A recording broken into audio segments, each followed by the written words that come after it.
एक वेश्या का एक यार था। यार, आपको मेरे मुंह से ये यार शब्द सुन करके जरा कुछ अजीब सा महसूस हो रहा होगा, क्योंकि आप मेरे मुख से ऐसे शब्द नहीं सुनते हैं। क्योंकि मैं तो बहुत ही मर्यादित शब्दों का प्रयोग करता हूं, परंतु यहां पर ये यार शब्द कहना इसलिए जरूरी है क्योंकि यार यार की कहानी है। दरअसल हुआ यूं कि एक महात्मा एक कोठे के नीचे से निकल रहे थे। उस कोठे पर ऊपर एक वेश्या खड़ी थी। उस वेश्या ने उस महात्मा के ऊपर पान की पीक थूक दी। महात्मा ने जरा भी बुरा नहीं माना, बल्कि मुस्कुराए और अपने रास्ते पर आगे बढ़ गए। जैसे ही वे अपने रास्ते पर आगे बढ़े, वेश्या को बड़ा बुरा महसूस हुआ। उसने अपने यार से कहा, ये जो व्यक्ति जा रहा है, इसने मेरा अपमान किया है। ये सुनकर वेश्या का वो यार क्रोध से आग बबूला हो गया। उसने कोठे पर से एक डंडा उठाया, दौड़कर महात्मा के पास पहुंचा और पीछे से उनके सिर में वो डंडा मार दिया। महात्मा के सर से खून बहने लगा। बावजूद इसके महात्मा ने ना तो क्रोध किया और ना ही उससे कुछ भला बुरा कहा, बल्कि परमात्मा की तरफ देखा, मुस्कुराए और जा करके एक पेड़ के नीचे बैठ गए। इधर वेश्या का वह यार जब कोठे की सीढ़ियां चढ़ते हुए आखिरी सीढ़ी पर पहुंचा ऊपर, तो एकाएक ही उसका पैर फिसल गया और वो सारी की सारी सीढ़ियों से लुढ़कता हुआ नीचे गिर गया। उसको बहुत अधिक चोटें आई।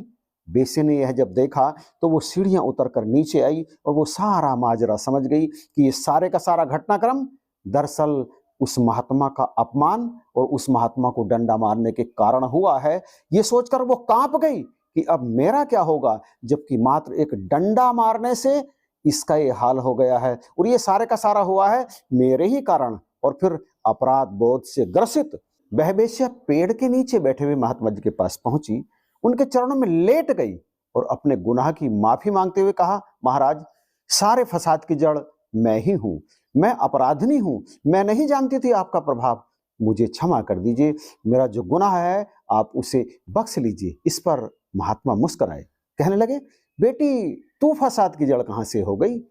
इसमें ना तेरा दोष है ना मेरा दोष है, ये तो यार यार की लड़ाई है।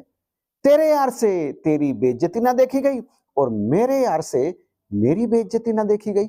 दरअसल यार यार ही भिड़े हैं आपस में। तेरा यार तो तेरे पास कभी कभी आता है बेटी, परंतु मेरा यार तो हर क्षण हर पल मेरे साथ रहता है।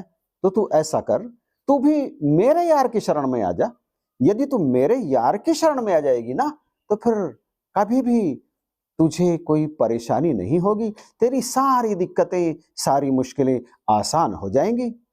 और प्यारे भाइयों बहनों, जो कण कण में बसा हुआ मेरा यार है, वो आपका यार भी बन सकता है, बशर्ते आप उसकी शरण में आ जाओ। पूर्ण सतगुरु के चरणों में पहुंचकर कण कण में, जर्रे जर्रे में, पत्ते पत्ते में, हर स्थान पर मौजूद परमात्मा के दर्शन कर लो। परमात्मा ही हम सबका वास्तविक यार है। यदि ऐसे प्रभु परमात्मा के हम दर्शन कर लेते हैं, तो फिर मुसीबतें मुसीबत दिखाई नहीं देती, दिक्कतें दिक्कत दिखाई नहीं देती, सब कुछ आसान हो जाता है। क्योंकि करण करावणहार जो है ना, वो तो प्रभु परमेश्वर ही है। हम अपने आप को कर्ता ना होते हुए भी कर्ता ही मान लेते हैं। यही कारण है हमारे जीवन में आने वाले दुखों का। परमात्मा तो आप जिधर नजर उठा करके देखो उधर दिखाई देता है, परंतु कब दिखाई देता है? तब जब ज्ञान के नेत्र खुल जाते हैं।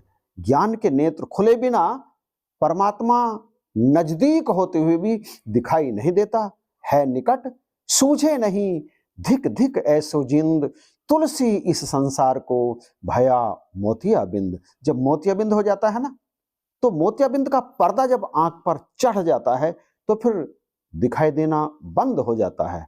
सब कुछ मौजूद रहता है लेकिन दिखता नहीं है। लेकिन यदि उसी पर्दे को ऑपरेशन के द्वारा हटा दिया जाता है, तो वे वस्तुएं जो थी, दिखाई नहीं दे रही थी, फिर से दिखाई देना आरंभ हो जाती है। और जो ज्ञान की आंखें हैं, ये चर्म चक्षुओं पर इस माया का पर्दा चढ़ा हुआ है, प्रकृति का पर्दा चढ़ा हुआ है, इसे सतगुरु ज्ञान की सलाई से हटा देते हैं और बिल्कुल ऐसे जैसे जल के ऊपर काई जमी हुई है और काई जमी होने के कारण उसके नीचे मौजूद निर्मल जल दिखाई नहीं पड़ता। तब दिखाई पड़ता है जब आप उस काई को हटा देते हैं, तब जल दिखाई पड़ने लगता है। उससे पहले एहसास ही नहीं होता कि इसके नीचे जल भी है, परमात्मा है, परंतु माया के पर्दे के पीछे छिपा हुआ जब सतगुरु अपनी कृपा से, अपने वरद हस्त से इस मायावी पर्दे को एक तरफ हटाते हैं तो फिर कण कण में रमाराम दिखाई देने लगता है। जगत तो मिथ्या है, बिल्कुल सपने के जगत की भांति। जैसे ही सपना टूटता है, सपने के अंदर मौजूद जगत समाप्त हो जाता है, अदृश्य हो जाता है।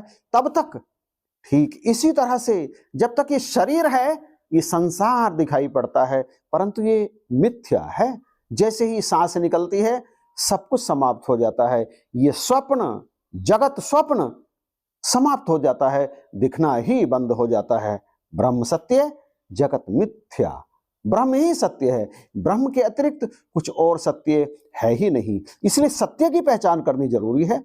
जब तक एक इंसान सत्य की पहचान नहीं करता, तब तक लाख चाहने के बावजूद भी उसे मिथ्या जगत सत्य ही दिखाई देता है। लेकिन वास्तव में ये मिथ्या है। आपको भी पता है, हमें भी पता है, सबको पता है, लेकिन बावजूद इसके प्रेम, झूठा प्रेम मिथ्या से ही करते हैं, सत्य से प्रेम नहीं करते। जिस दिन सत्य से प्रेम करना आ जाता है, उस दिन झूठ का पर्दा फास हो जाता है। कण कण में रमाराम दृष्टि गोचर होने लगता है और फिर पता चलता है कि मैं तो झूठ से ही नाता जोड़े बैठा था, मैं तो असत्य से ही नाता जोड़े बैठा था। वास्तव में ये दात जो प्राप्त होती है ना सतगुरु के द्वारा, ये केवल और केवल इंसान को ही प्राप्त होती है। किसी कीड़े मकोड़े पशु पक्षी को परमात्मा के दर्शन कभी नहीं हो सकते, क्योंकि विवेक, क्योंकि तीव्र बुद्धि केवल इंसान के पास है। वो भेद करना जानता है सत्य में और मिथ्या में। सत्य परमात्मा को पकड़ लो, मिथ्या जगत को छोड़ दो। जगत में रहते हुए जगत के सारे काम करो, परंतु श्रेय परमात्मा को ही दो, क्योंकि करण करावण हार तू, सब कुछ तेरे पास।